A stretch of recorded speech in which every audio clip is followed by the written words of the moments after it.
Look, I'll just turn it over to you. These are shocking decisions preceded even yesterday with the overturn of Chevron deference. We know the overturn of Roe. But what was handed down by the court yesterday, David, was truly, I think, even wouldn't you say that you yourself wouldn't have thought that they would have leaned in as aggressively to this immunity decision? This is far worse than I expected. I expected them to send it back to a lower court, which they did, but this is far worse.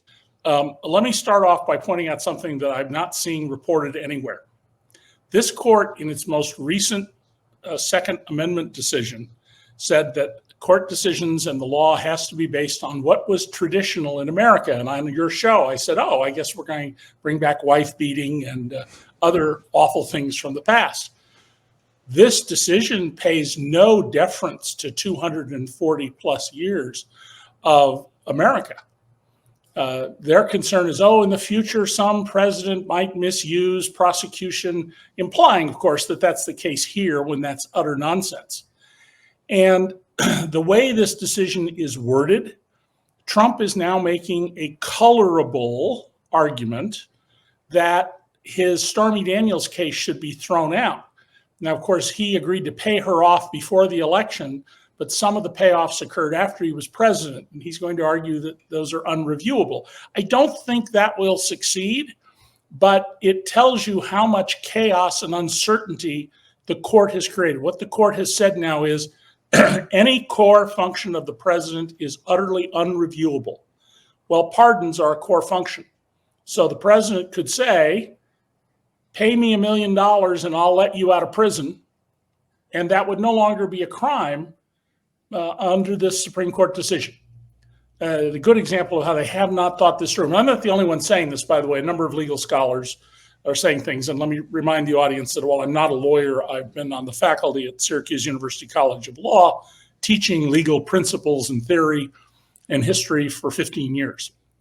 But this is a shocking thing that you've just said, which is that essentially the presidency could be open for business that way. They've criminalized the presidency. That's exactly what they've done. And this fits with a pattern. First, the Supreme Court in the McDonald case, maybe 8 years ago now, where the governor of Virginia received all sorts of gifts, what the Constitution calls emoluments, the use of a $400,000 Ferrari and trips for his wife to buy whatever she wanted. But the court held that that was not a crime and threw out his conviction on the concept that there was no quid pro quo. It wasn't, I'll give you the use of the Ferrari if you do this thing.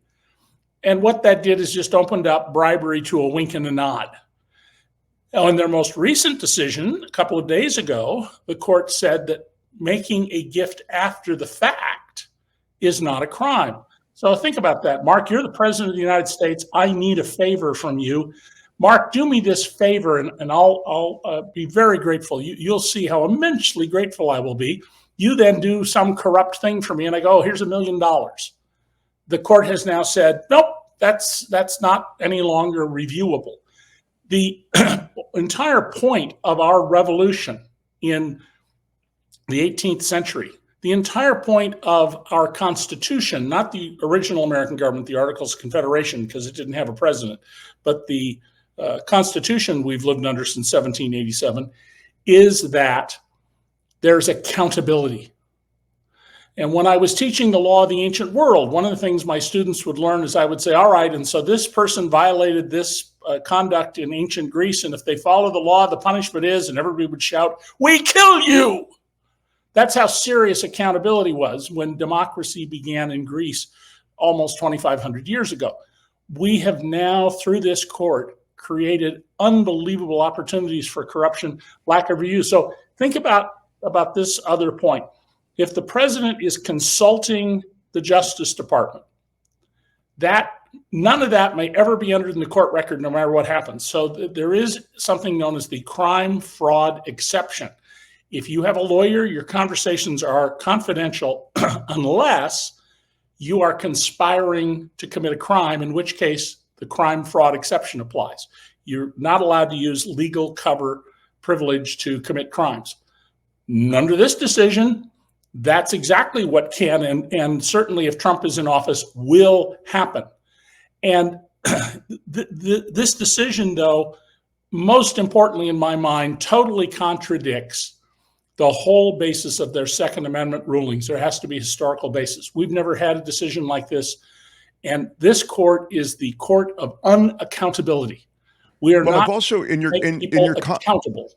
In your comments, and it seems so clear in their decision, they've not only allowed for corruption, it seems as though you've just detailed in some broad stroke way the ways in which they are, in a sense, encouraging corruption. Oh, they are. I think that they've opened the door to corruption. And what that leads me to think about, and I want to be clear with the audience, this is just sheer speculation, okay?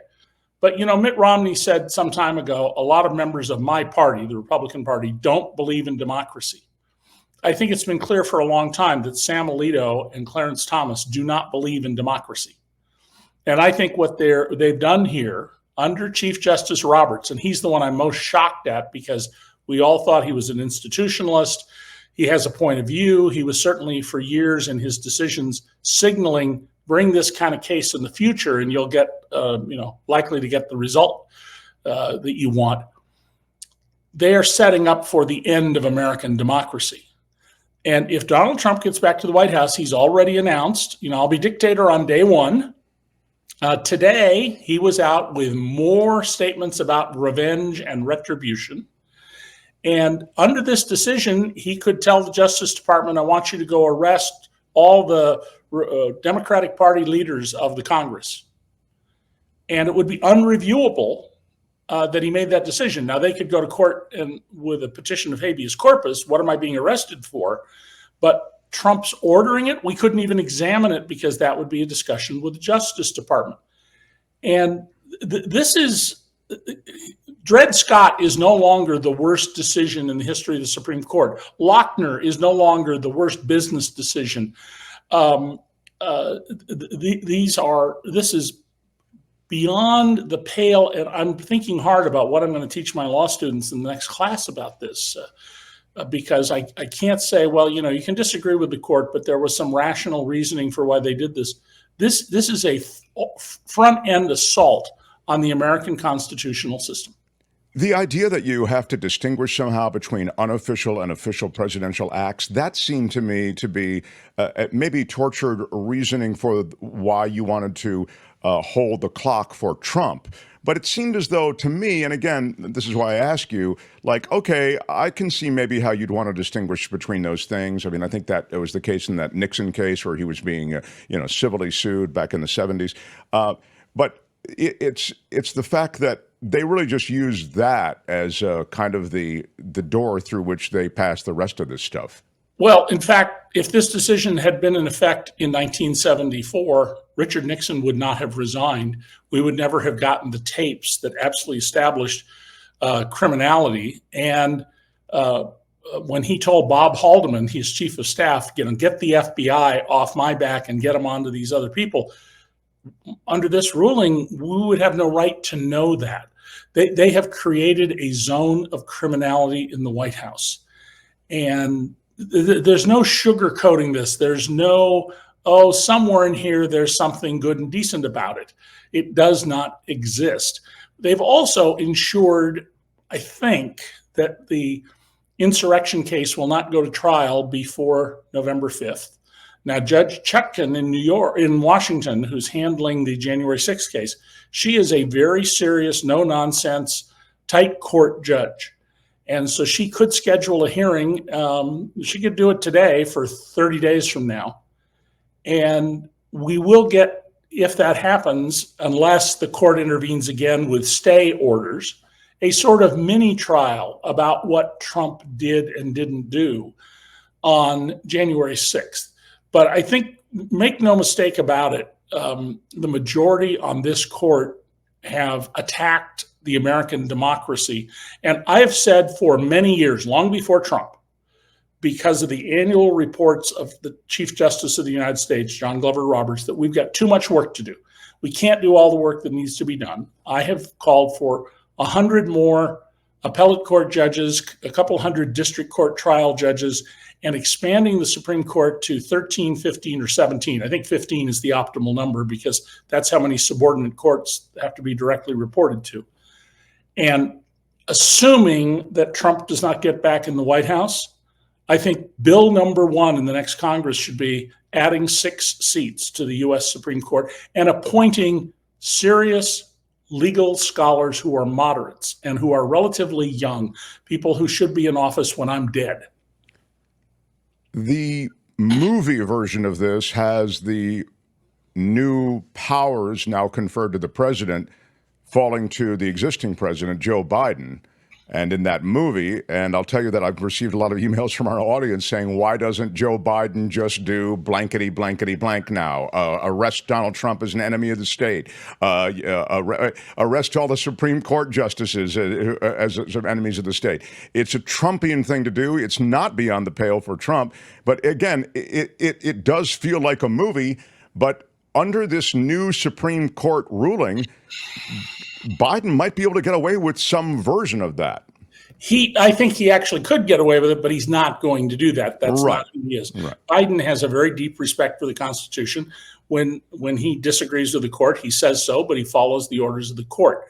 You know, Syracuse University College of Law graduate. He's simply not going to do that. But the underlying concern here should be what will happen if Trump gets into office. Now, there are all these calls that are going on for Biden to resign from the campaign. That may happen. I think it would be a terrible mistake because who are the Democrats going to run and who has the right knowledge? But what the Biden people absolutely must do are 3 things. He's got to stop the antagonism to the press. That will be very hard for him. Joe's never particularly liked talking to reporters, not as a senator or vice president or president. Peter Baker, the chief White House correspondent and a very serious scholar of the presidency, has never gotten an interview with President Biden. And this holding journalists in contempt, which is what Al Gore did in the 2000 campaign. Well, George Bush was, hey, how you doing, Slim and George? And, oh, did your wife have that baby? Was it a boy or a girl? Well, Gore would go, I'm told I have to answer questions from you people. They need to shift to that. Secondly, he needs to be out there showing that he is clearly articulating issues and he simply had a bad night. And they should be putting up in ads compilations of all of these talks where Donald is going along speaking like I am, and all of a sudden,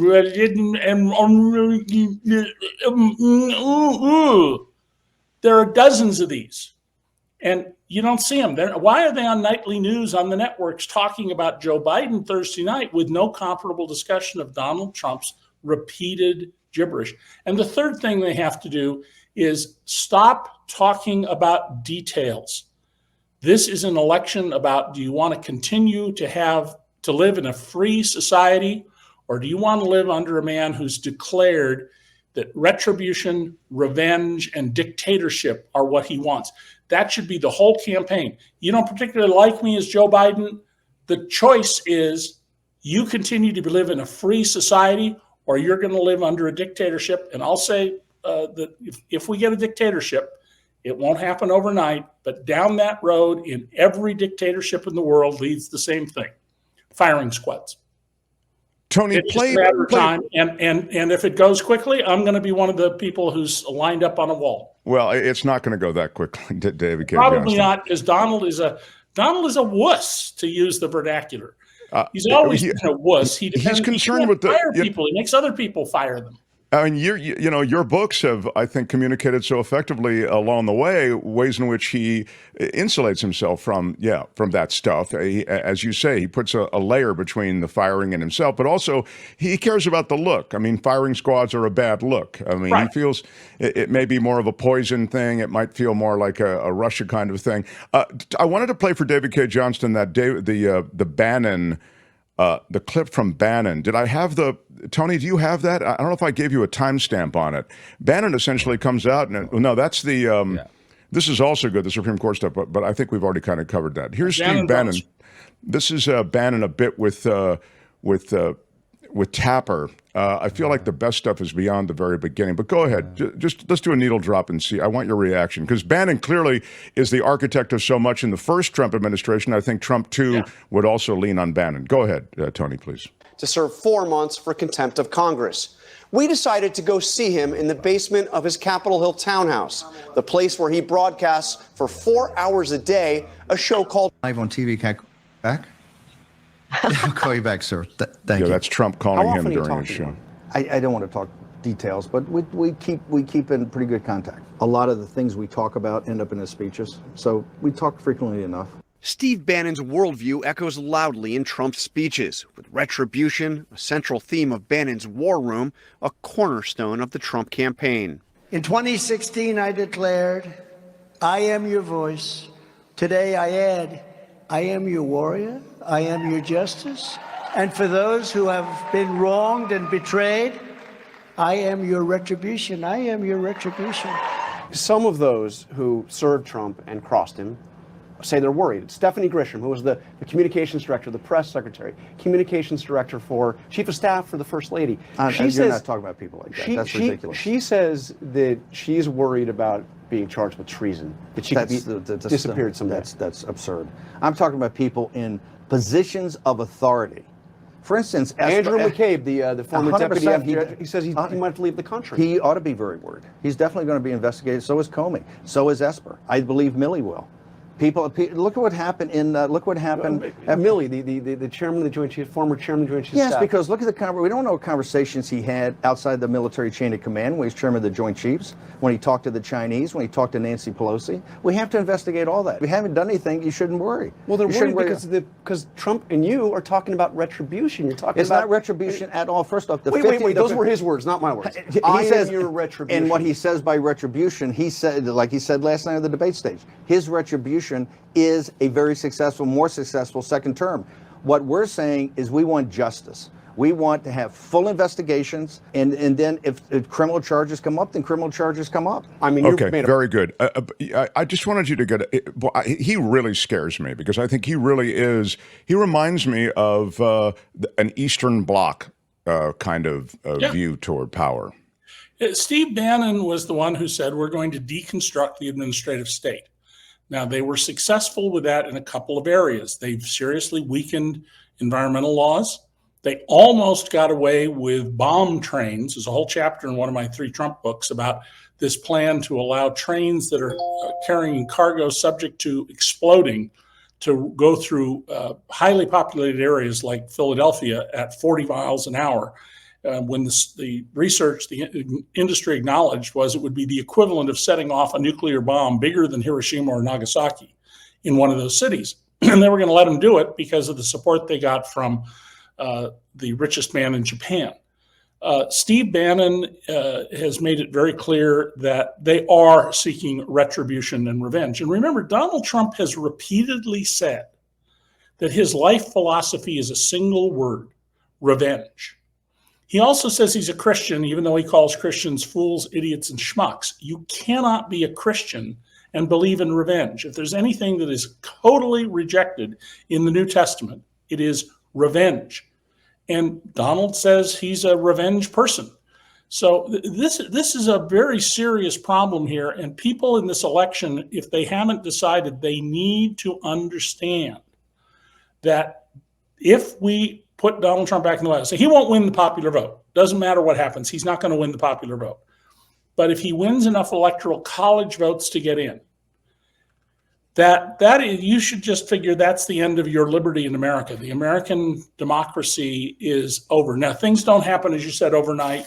From the collapse, from the transfer of power in ancient Rome, from a republic to a dictatorship, it took about 40 years. But a lot of things happened right off the bat. And Trump's made clear what's going to happen right after the bat. They're going to find ways to prosecute their political enemies. They're going to round up using the military, which would be illegal under this law. But all Trump has to do is consult with the Justice Department, and now we can't discuss it.